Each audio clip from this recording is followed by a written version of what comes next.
Hello అందరికి good evening. ఆయన birthday సందర్భంగా the most viral kunafa chocolate seriously చాలా అంటే చాలా టేస్టీగా ఉంది. సింపుల్ ప్రాసెస్ లో చేస్తాను. కొంచెం మంచిగా రోస్ట్ చేసుకొని పౌడర్ చేసి పక్కన పెట్టేసేయండి. ఇప్పుడు అదే ప్యాన్ లో 1 టేబుల్ స్పూన్ బటర్ సన్న సేమియా ఉంటుంది కదా, అది వేసుకొని మంచిగా గోల్డెన్ బ్రౌన్ కలర్ వచ్చేంత వరకు కూడా రోస్ట్ చేసుకోండి. ఇప్పుడు డబుల్ బాయిలింగ్ మెథడ్ లో డార్క్ చాక్లెట్ కాంపౌండ్ మెల్ట్ చేసుకోండి. మీరు వేరే చాక్లెట్ అయినా తీసుకోవచ్చు. ఇప్పుడు ఒక బౌల్లో రోస్ట్ చేసి పెట్టుకున్న సన్న సేమియా, పిస్తా పౌడర్, అట్లనే మిల్క్ మేడ్ ఉంటుంది, అది కూడా వేసుకోండి. మంచిగా ఒక థిక్ పేస్ట్లా రావాలి. ఇక్కడ చూస్తున్నాం కదా, ఈ కన్సిస్టెన్సీ వచ్చేంత వరకు కూడా మిక్స్ చేసుకోండి.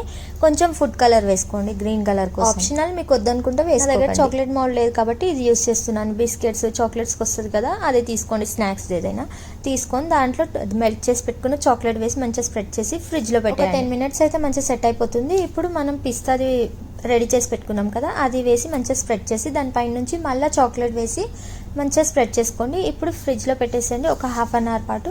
అంతే, మన చాక్లెట్ రెడీ అయిపోతుంది. నా దగ్గర కొంచెం మిగిలితే ఇక్కడ ఐస్ క్యూబ్స్ ఉంటే దాంట్లో వేసి రెడీ చేసుకుంటున్నాను.